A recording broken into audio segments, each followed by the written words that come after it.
학부모님 안녕하십니까. 천용우 국어 선생님입니다. 반갑습니다. 네.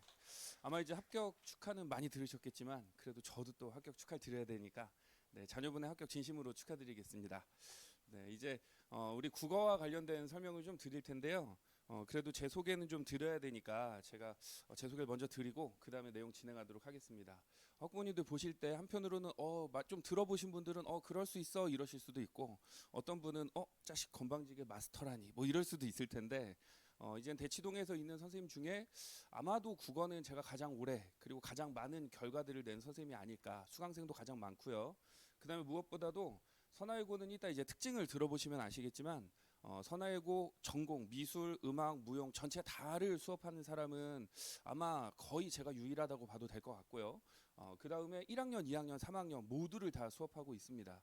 이따 강조드리겠지만 선화외고는 선생님들이 계속 매년 로테이션을 하거든요. 그래서 선화외고 학교의 특징이 있다기보다는 국어 시험에서 선화외고 선생님의 특징이 있는데 그 각각의 모든 선생님들을 다 경험한 선생님은 아마 저밖에 없지 않을까. 그래서 당장에는 혹은 당장 뭐 개학하기 전까지는 이번 시험이 이번 뭐 선화외고 1년 동안의 흐름이 어떤 흐름일 것이다라고 말씀드리는 거는 어려운 일이에요. 왜냐하면 선생님은 어차피 바뀔 거기 때문에. 그래서 오히려 우리 부모님들 설명회 들으시다가 그냥 작년 시험지 막 펴놓고 선화외고 시험이 이래요 이렇게 얘기하는 분들은 사실 선화외고의 특성을 잘 모르는 분들입니다. 그래서 저는 방학 동안까지 이루어지는 설명회는 전반적인 특징이 이러하고 대신 선생님이 결정되면 그때 그 선생님과 관련되어 있는 특성들을 말씀드리겠다 이렇게 얘기 드리는 편이고요.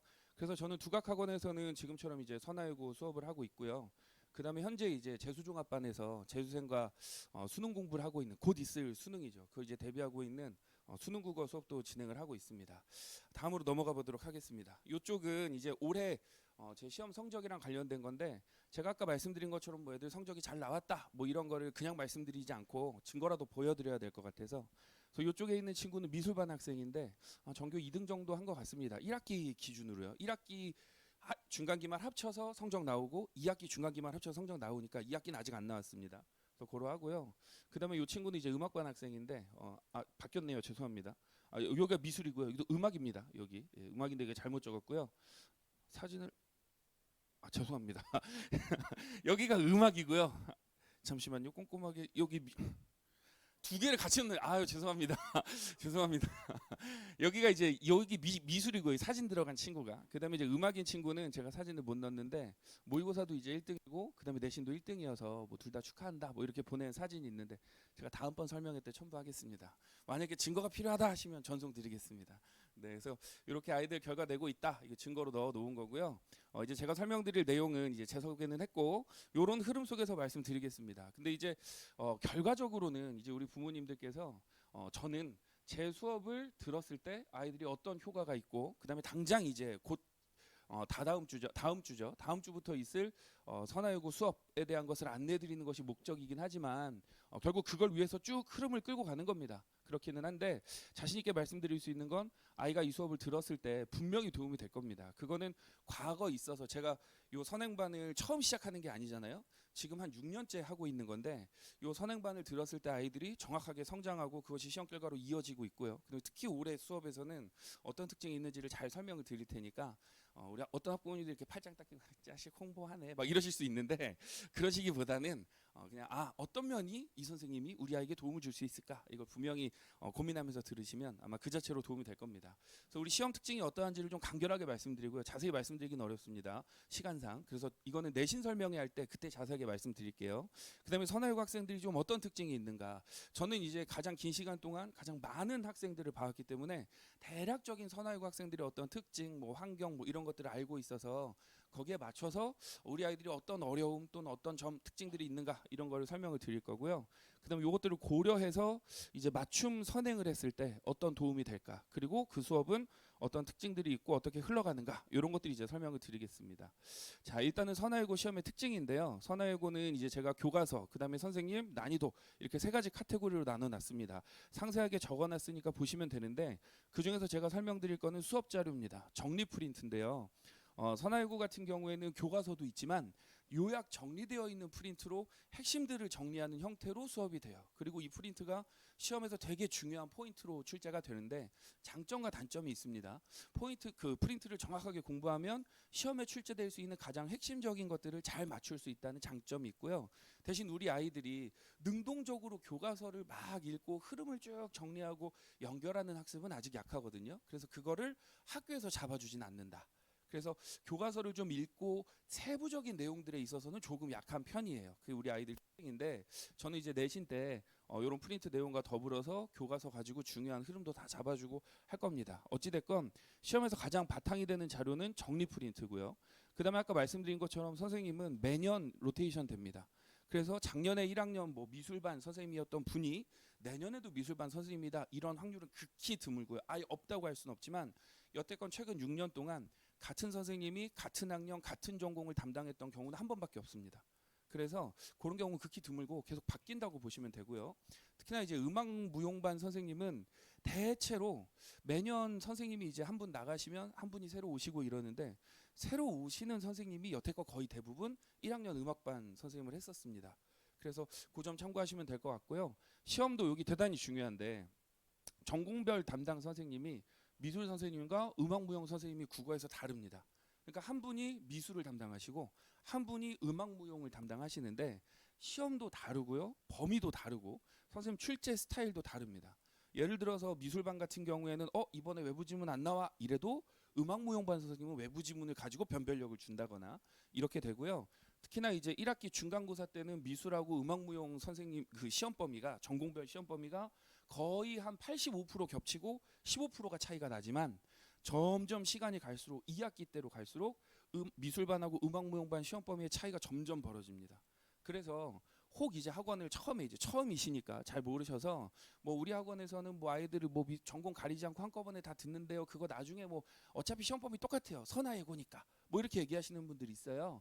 근데 그렇게 되면 분명히 아이가 나중에 특히 음악무용반 아이들 같은 경우에는 다른 수업으로 옮겨가야 되는 경우라거나 도태되는 경우라거나 아니면 미술반도 역시나 동일한 시간 동안 충실하게 시험 범위를 다 공부하지 못하고 혹은 미술반에 맞춰진 공부를 하지 못하고 음악반이랑 섞여서 뭐 반반 들어야 된다거나 뭐 이런 일이 벌어집니다. 그래서 작년에도 실제로 어디 학원이라 말씀드릴 수는 없으나 뭐 학원에서 그렇게 모집을 했다가 시험 범위가 너무 다르니까 어느 한쪽 전공을 포기하더라고요. 그래서 그 아이들은 갈 데가 없다. 뭐 어떻게 하냐 이래서 저는 반이 나눠져 있으니까 저한테 온 친구들 많이 있었습니다. 그 성적도 많이 올랐고요. 또 중요한 거는 학원 선택하실 때 대단히 중요한 기준입니다. 아이들이 섞여 있냐 나눠져 있냐 이거 생각하시면 될 것 같고요.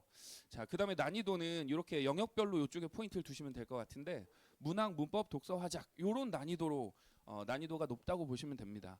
사실은 문법은 우리 아이들이 잘 돼 있으면 편한데 대부분의 아이들이 고등학교 내신을 충분히 커버할 만큼 잘 돼 있지는 않거든요. 근데 여기서 제가 문학이 제일 어렵다라고 하니까 문학 공부를 열심히 해야 돼 뭐 이렇게 생각하실 수 있겠지만 이 시기에는 반드시 문법을 선행을 해야 됩니다. 왜 그러냐면 문학에 비해서 문법이 공부할 양이 대단히 많아요. 그래서 문법이 안 돼 있으면 절대 중위권에서 상위권으로 올라갈 수가 없습니다. 그래서 제가 이렇게 적어놓은 건 상위권을 변별하는 그래서 아이들이 공부가 된 채로 선생님 저는 시험에서 이게 어려웠어요 라고 하는 게 문학일 뿐 문법이 안 돼 있으면 이 변별력이 의미가 없는 겁니다. 그래서 문법을 기본적으로 갖춰놓는 것 이것이 중요하고요. 실제 내신 기간이 됐을 때도 문법에 할애하는 시간이 가장 많아요. 그래서 문법을 할애하고 나면 아이들이 선생님 이번에 문법은 그렇게 어렵지 않았어요. 근데 문학이 어려웠어요. 이렇게 되는 거고요. 그 다음에 중위권이나 중하위권 애들은 문법에서 문학에서도 틀리고 문법에서도 틀려서 성적이 안 나오는 그래서 이런 흐름이 된다라고 이해하시면 될 것 같습니다. 그 다음에 이제 학년별로는 시험별로 가겠습니다. 요 시험별 특징은 요 M이 이제 중간고사고요. 그 다음에 F가 이제 기말고사인데 1학기 중간고사가 가장 어렵습니다. 왜냐하면 아이들이 학교 시험에 적응을 하지 못한 상태고요. 최근 2년간 미술반 같은 경우에는 그 1학기 중간고사 시험이 되게 어렵게 나왔었어요. 그래서 일반고 학교들이랑 같이 비교하더라도 이건 되게 어려운 시험인데 라고 느껴질 정도로 어렵게 나왔고요. 대신 그것 때문에 아이들이 조금 더 부담스럽게 공부한 것도 있고 평균점이 너무 낮아도 학부모님들 원성을 살 수 있으니까 학교에서 기말고사는 조금 쉽게 됩니다. 그래서 점수대를 좀 한 학기의 점수대를 조절하는 편이죠. 그리고 2학기 중간고사도 난이도는 있을 수 있겠으나 아이들이 이제 어느 정도 적응하거든요. 그렇기 때문에 난이도는 이제 1학기 기말이랑 비슷한 정도, 1학기 중간, 1학기 기말이랑 비슷한 정도입니다. 그 다음에 2학기 중간과 1학기 기말이 역시 이렇게 비교를 했을 때 1학기 기말이 조금 더 쉬운 정도, 이렇게 비교하시면 될 것 같습니다. 이제 오타네요. 죄송합니다. 2학기 기말입니다. 2학기 기말. 그래서 일단은 요 시험별로 특성을 말씀드리는 이유는 뭐냐면 1학기 시험이 대단히 어렵기 때문에 1학기 시험이 좀 어렵게 나와서 점수가 좀 덜 나왔다고 하더라도 어렵게 나오면 그 얘기는 역으로 기말 때 한두 문제를 더 잘 맞추면 성적이 크게 뛴다는 얘기거든요. 그래서 1학기 중간고사 못 봤다고 해서 크게 걱정하거나 아니면 아이들도 중간에 갑자기 포기하려거나 그럴 필요는 없다는 겁니다. 그래서 요 흐름과 난이도 보시면 될 것 같고요. 역시나 음악반도 아까 말씀드린 것처럼 선화예고에 처음 오시는 분들이 담당하는 경우가 많아서 난이도 조절에 실패해서 시험이 좀 어렵게 나오는 경우도 있어요. 그래서 그런 특성들 참고하시면 될 것 같습니다. 학년별 특성이라거나 학습 부담 정도는 이렇게 보시면 될 것 같고요. 사실 내신에서의 가장 큰 부담은 고1 때가 가장 부담이 큽니다. 왜냐면 이제 2학년 올라가면서 전공도 또 다시 한번 나눠질 것이고 그 안에서 입시 전략들이 생기면 내신에 대한 부담이 조금 줄어드는 게 있죠. 경쟁 속에서. 대신 반드시 기억하셔야 될 거는 1학년 때 성적 잘 나왔던 애들이 2학년, 3학년 때까지 내신을 결국 끌고 올라가고요. 그 안에서의 경쟁력의 밀도는 또 역시 또 치열해지는 거는 있습니다.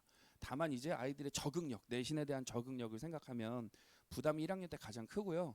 그다음에 아이들도 제일 소위 말하는 각 잡혀 있다. 이게 이제 고1 때이기 때문에 그래서 이제 실제로 서울대 진학한 학생 얘기를 들어보면 작년에 이제 제 제자가 와서 뭐 설명회 때 뭐 저는 이렇게 공부했어요 이런 얘기도 하고 이런 게 있었는데 그 친구 말로는 1학년 때는 그냥 무조건 엉덩이다 이렇게 표현을 하더라고요. 다들 1학년 때는 내신에 힘쓸 때고 전부 다 정신없이 공부하기 때문에 누가 더 많이 공부하냐 여기에서 결정난다라고 이야기를 하더라고요. 자, 그래서 이렇게 나눠놨고 전반적인 내용은 한번 살펴보시면 될 것 같습니다. 요건 이제 선화예고 학생들의 특수성인데요. 아까 말씀드린 것처럼 시험 자체는 경쟁이 되게 심합니다. 아이들 특히 상위권 애들은. 그래서 뭐 예를 들면 미술반 같은 경우에는 한 문제 틀린다. 그럼 그 안에서 1등급, 2등급이 갈라지고요. 또 한 문제 틀린다. 그럼 2에서 4등급이 갈라지는 극단적으로 점수가 되게 상위권에 과밀되어 있는 시험일 때도 있고요. 그게 대체로 기말고사입니다. 대체로. 그 다음에 꼭 그게 아니더라도 시험을 조금만 쉽게 내도 점수가 되게 높게 나오기 때문에 되게 석차 따기가 쉽지가 않은 상황이에요. 근데 그럼에도 불구하고 우리 아이들은 제가 여기 적어놨지만 공부가 중학교 공부하고 고등학교 공부가 같지 않다는 걸 머리로는 알면서 학습 방법에는 변화를 안 주니까 그러니까 성적이 좀 덜 나오는 경우 있습니다. 근데 이제 그렇게 힘들어하는 친구들은 제가 상담하면서 한 2주 정도, 3주 정도 그런 정도로 해서 공부하는 거 이렇게 공부해야 돼, 이렇게 공부해보자라고 알려주면 변화가 또 나타나더라고요. 그래서 우리 학부모님들 조금 주의하실 것은 중학교 때의 성적을 기준으로 고등학교 성적도 이럴 거야라고 생각하시면 안 됩니다.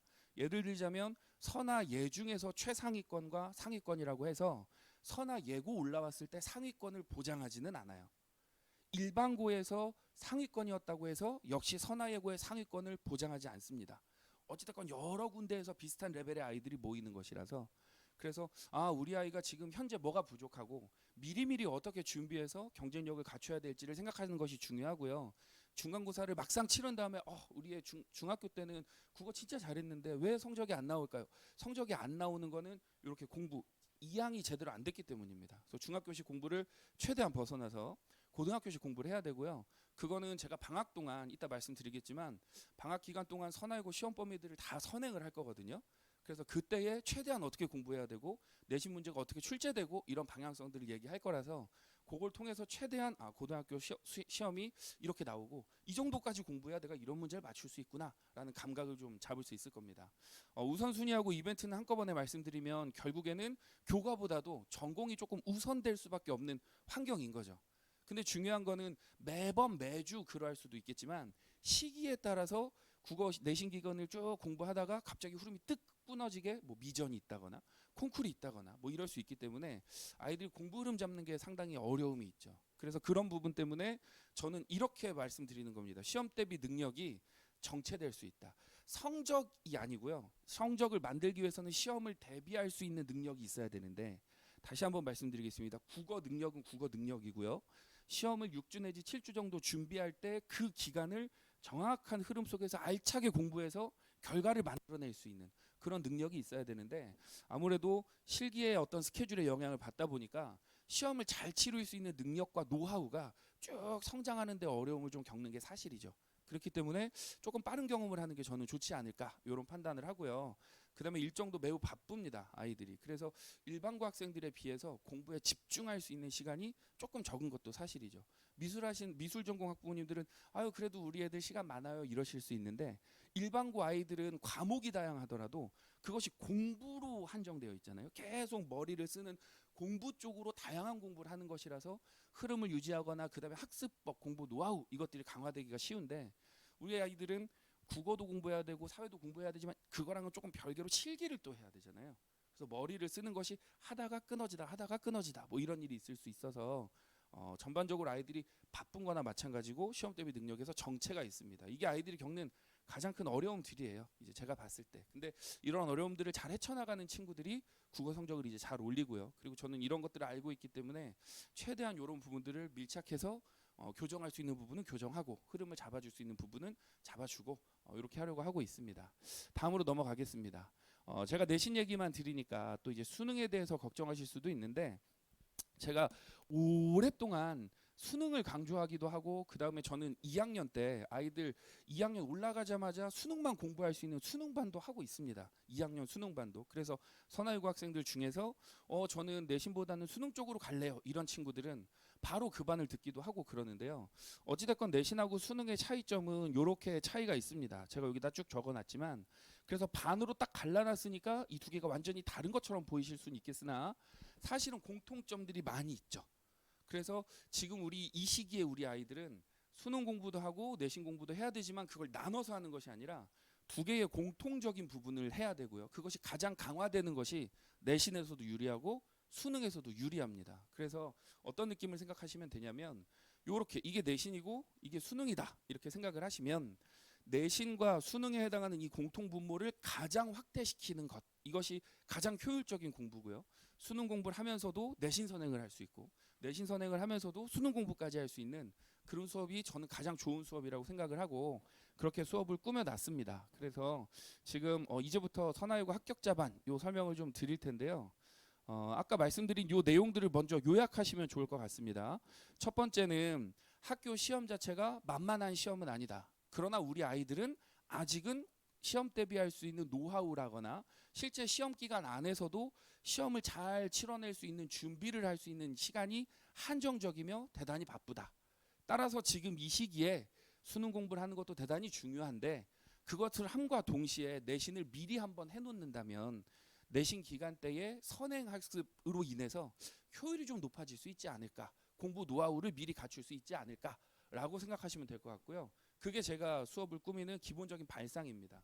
그래서 다음으로 넘어가겠습니다. 지금 보시면 일단은 수능 공부는 전혀 걱정하지 않으셔도 되는 게, 제가 고3이랑 재수생 수업을 하면서 수능을 모르고 있다, 수능을 가르치지 못한다, 그렇다면 제가 그런 수업을 할 수가 없겠죠. 그래서 이미 수능에 대해서 올해 수능까지도 충분히 대비해주고 있는 수능 선생님이 우리 아이들에 대한 고등학교 1학년 때부터, 저는 3년 끌고 갈 사람입니다. 우리 아이들 1학년, 2학년, 3학년 수업을 다 하고요. 1학년만 하고 끝날 게 아니기 때문에 우리 아이가 3학년 올라갈 때까지 이 시기에 반드시 채워야 될 것을 정확하게 알고 있고 그걸 가르치는 사람이라서 그 부분들을 충실하게 채울 거고요. 그 다음에 말씀드린 것처럼 선화유고 내신국어 선행학습을 할 겁니다. 정말 중요한 단원 2개만 빼고요. 나머지는 1년 동안 전부 전 범위를 선행할 거예요. 그래서 그 점은 이제 말씀을 자세히 드릴 거고요. 그 다음에 선화유고 아까 학교 프린트가 중요하다고 말씀을 드렸었는데, 그 프린트를 직접적으로 활용해서 우리 아이들 쪽지 시험 보게 만들 거고요. 그걸로 수업 때 다뤄줄 겁니다. 그래서 우리 아이들이 수업 때 조금 학교 수업에서 미진하거나 아니면 학교 수업을 들을 때 그때 뭐가 핵심인지를 알고 나머지 부수적인 것들을 좀 더 챙길 수 있게 그렇게 뼈대를 만들어 줄 거고요. 그 다음에 요 기출문제, 선화유고 학교 시험 기출문제를 직접적으로 테스트 문항으로 쓸 겁니다. 그래서 다음 시간에 기출문제를 가지고 테스트를 치러보면서 내가 이 정도 익히고 이 정도 공부해야 학교 시험에서 이런 문제를 맞을 수 있구나를 미리 직접적으로 체험하게 할 겁니다. 그러면 아마도 적어도 내가 중간고사 기간이 됐을 때 이 정도의 이해와 이 정도의 에너지를 쏟아야 이런 문제를 맞출 수 있구나에 대한 최소한의 기준이 갖춰지거나, 아니면 조금 더 높게 간다 그러면 국어에 대한 이해가 어느 정도 높아져서 막상 시험 기간에 국어로 인해서 다른 과목에 부담을 주는 일은 없게, 조금 더 높은 효과를 원한다면 우리 아이들이 이미 공부한 걸 바탕으로 내신 기간에는 좀 더 심화된 내용에 집중하면서 좋은 성적을 만들 수 있게 이렇게 아이들 수준에 맞춰서 효과적인 도움이 될 수 있게 구성을 하고 있습니다. 그다음에 이제 다섯 번째는 수능과 내신 모두 잡는 개념 학습. 아까 말씀드린 것처럼 내신이랑 수능이랑 아까 말씀드린 공통 분모 있죠? 이쪽에서 가장 크게 작용하는 건 개념입니다. 우리 어머님들 제가 이렇게 말씀드리면 이런 걱정하실 수 있어요. 그럼 내신 공부를 선행하느라 수능 공부를 못하면 어떡하지? 우리 아이들 수능도 중요한데 이런 걱정하실 수 있을 텐데 이제 제가 뒤에 커리큘럼에 다 적어놨지만 수능 공부를 하기도 하지만 그 안에서 예시로 들어오는 지문들을 우리 아이들 교과서에 있는 지문으로 공부할 것이고 그것에다가 학교 내신과 관련된 테스트도 첨가한다는 것이지 내신 수업만을 미리 하겠다는 게 절대 아닙니다. 근데 이게 가능한 거는 어떻게 가능한 거냐면 저는 선화예고 전용반이잖아요. 여태껏 이러했습니다. 그래서 선화예고 애들만 모여 있기 때문에 선화예고 시험지와 선화예고 프린트를 쓸 수 있는 거고요.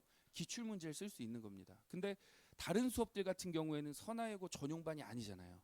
일반고도 섞여 있고 다른 아이들도 섞여 있고 이렇기 때문에 선화예고에 맞춰서 이런 자료들과 프로그램을 짤 수가 없습니다. 그리고 저는 자신 있게 말씀드릴 수 있는 것이 제 생계와 관련돼 있는 학교가 선화예고거든요. 네, 네, 아주 직접적으로 말씀드리고 저는 선화예고 신경 안 쓸 수가 없어요. 제 주력 학교입니다. 네. 근데 이제 선생님들은 여러 개 학교를 하면 뭐 선화예고도 하고 뭐 다른 뭐 어디 학교도 하고 어디 학교도 하다 보면 선화예고가 주력 학교가 아닌 분들도 많아요. 그럼 신경 쓰는 정도가 분명히 다릅니다. 그래서 저는 우리 아이들 잘 성장시켜서 3학년 때까지 잘 좋은 결과로 서울대 보내고 홍대 보내고 이대 보내고 이렇게 해야 되는 사람이기 때문에 엄청나게 신경을 많이 쓰고 있습니다. 그래서 다른 학원들이랑 분명하게 우리 선화예고 아이들만을 특별하게 다뤄주는 그 특별함이 있다 이렇게 생각해 주시면 좋을 것 같고요. 어떤 학원들은 이제 처음에는 선화예고 반이다 이러고 인원이 조금 덜 모이거나 아니면 특정 학교들이 올 것 같은 그런 시기가 되면 섞어요. 은근히 작년에도 그런 반이 있었습니다. 저는 전혀 그러지 않습니다. 아이들이 뭐 100명이건 뭐 50명이건 30명이건 혹은 5명이건 몇 명이든 그냥 이대로 계속 갑니다. 그래서 제 밥줄이니까요. 네. 그래서 이렇게 이제 구성이 되어 있고요. 세부적인 내용은 좀 읽어보시면 될 것 같아서 대략적인 설명 드리겠습니다. 그리고 지금 요 반은 당장 다음 주부터 시작을 해서 우리 아이들 개학하기 전까지 이 다음 2월 달까지 쭉 진행되는 15회차로 구성된 강의입니다. 약간의 차이는 있을 수 있겠으나 요 흐름대로 흘러갈 텐데요. 지금 여기 내신 선행이라고 써 있는 요 칸이 우리 아이들 시험 보는 단원들입니다. 그래서 당장 가시리 학원 뭐 이런 건 1학기 기말고사 때고요. 그다음에 뭐 돌다리 이런 것도 1학기 기말. 그 사람의 손을 보면 이런 것도 뭐 2학기 때 들어오는 시험 범위. 그래서 요런 시험 범위의 작품들을 미리 공부를 시키고요. 최대한 우리 아이들이 이거를 기말고사 시험 볼 때 혹은 2학기 시험 볼 때까지 머릿속에 들고 갈 수 있게 외우도록 할 겁니다. 왜냐면 한번 공부했는데 휘발돼 버리면 소용이 없잖아요. 그래서 충실하게 핵심 내용들을 익히도록 할 거고요. 그다음에 요쪽 문법인데요. 지금 우리 11월, 12월 강좌 중에 문법 쪽은 내신과 직접 관련이 있지는 않아요. 요 문법은. 다만 요 문법에서 등장하는 용어들, 이를테면 뭐 명사다, 동사다, 그다음에 형식 형태소다, 실질 형태소다 이런 용어들이 학교 교과서의 직접적인 시험 범위는 아니지만 교과서 범위를 이해하는 데 필요한 기본 바탕입니다. 이를테면 방정식을 위한 덧셈, 곱셈처럼 기본적으로 알고 있어야 되는 것인데 이게 중학교 때 안 다뤄줬었거나 중학교 때 했어도 단순 암기식으로 했기 때문에 또 다 까먹죠. 그러면 이제 고등학교 문법이 어려워요. 선생님 저 이거 무슨 얘기인지 모르겠어요. 학교 수업 들었는데 무슨 소리인지 하나도 모르겠어요. 이런 생각이 듭니다. 특히나 요 형태소 쪽에 있어서 형식 형태소라는 단어는 실제 선화예고 서술형 문제의 정답으로 출제된 적도 있을 만큼 대단히 중요한 요소들을 다루고 있는 것이라서 내신과 직접 관련되진 않지만 요 11, 12월 강좌에서 꼭 중요하게 다루는 부분입니다. 그래서 우리가 이렇게 내신과 관련된 부분, 그 다음에 그것이 아니더라도 중요한 바탕이 되는 내용, 그리고 수능적인 내용으로서 시를 어떻게 봐야 되는가, 처음 보는 시, 그 다음에 고전시 어렵다고 하지만 어떤 주제들이 있고 주로 어떤 내용들을 공부하는지, 소설 어떻게 읽어야 되는지 이렇게 수능과 그 다음에 내신 선행 같이 잘 연결하고 있고요. 그 다음에 테스트라거나 과제도 지금 내신과 관련된 과제도 있으나 우리 아이들 어휘 잘 외워야 되죠. 이게 우리 부모님들이 우리 아이 어휘가 부족해요 이렇게 이야기하시는데 그 어휘가 부족한 것은 두 단계입니다. 정말 현재 수준의 아이들, 일반적인 전국에 있는 현재 예비고1 아이들의 수준만큼 어휘가 부족한지 아니면 그보다 많이 부족한지. 근데 안타깝게도 우리 예고 아이들은 조금 더 어휘가 많이 부족한 것도 있기는 있어요. 네, 그래서 어휘라거나 아니면 배경 지식 같은 것도 대단히 중요하죠. 그래서 이런 것들 채울 수 있는 과제로도 또 구성을 했고요. 그래서 총 과제가 되게 종합적으로 이루어지는 비문학하고 문학, 그다음에 어휘, 그다음에 내신, 그다음에 반드시 알아야 될 개념 이렇게까지 구성을 하고 있습니다. 과제는 매주 나갈 거고요. 그다음에 매일 같이 공부할 수 있게 5일 정도로 구성이 될 겁니다. 그다음에 겨울방학 강좌인데요. 겨울방학은 비슷합니다. 같은 구성을 이루고 있으나 이쪽에서 이제 보시면 이 정도 흘러오면 이제 우리 부모님들은 우리 아이 3월 모의고사 이런 걱정도 조금 하실 수 있고, 그다음에 전반적으로 내신뿐만이 아니라 수능 공부도 상당히 이루어졌기 때문에 이쪽에서는 문법을 선행하면서도 동시에 같이 문학, 그다음에 독서 이런 식으로 같이 종합적인 수업이 또 진행이 될 거라서 내신뿐만이 아니라 수능적인 균형, 밸런스 이런 것들을 잘 맞춰 놓았습니다. 그래서 지금 커리큘럼까지 말씀을 드렸고요. 요건 이제 아이들 개학한 다음에 내신 대비랑 다음 해에 있을 이제 특강들 쭉 해 놓았습니다. 어느 수업이 도움이 될지 뭐가 중요할지는 우리 학부모님들 아마 얘기 들어보시면 아실 것이고요. 중요한 거는 제 경험상 우리 아이들이 아까 말씀드린 것처럼 공부 노하우 혹은 주어져 있는 공부 시간을 활용할 수 있는 여건, 즉 개인적인 역량이든 환경적인 역량이든 대단히 힘든 길들을 가야 되거든요. 그래서 수업 때 중간에 우는 애도 봤어요. 실기고사 앞두고 선생님 저 실기고 막 울어요 갑자기. 그건 그거랑 관계 없잖아. 이럴 순 없잖아요. 예. 그래서 아유 어떡하니 뭐 이러는데 그만큼 아이들 힘들죠. 제가 아이들 보면서 느낀 거는 우리 아이들은 공부뿐만이 아니라 특히 실기에서 언제나 평가에 노출돼 있는 아이들이잖아요. 내가 그림 그리고 평가받고 노래 부르고 평가받고 무용하고 평가받고, 그래서 그 평가에 대한 부담이 상당히 큰데 그 평가에 대한 수많은 부담 속에서도 약간의 선행이라거나 능력 향상을 미리 함으로써 아이들이 좀 능동적으로 할 수 있게 하는 것, 그것이 제 목표입니다. 그래서 길게 이제 설명을 쭉 드렸고요. 지금 혹시 궁금한 점 있으시면 따로 문의 주시면 학원 통해서 제가 연락을 드리든 그렇게 하도록 하겠습니다. 자, 그러면 우리 아이들 합격 다시 한번 축하드리고요. 본 수업이든 아니면 내신 수업이든 반갑게 아이들 만날 수 있길 바라겠습니다. 수고하셨습니다.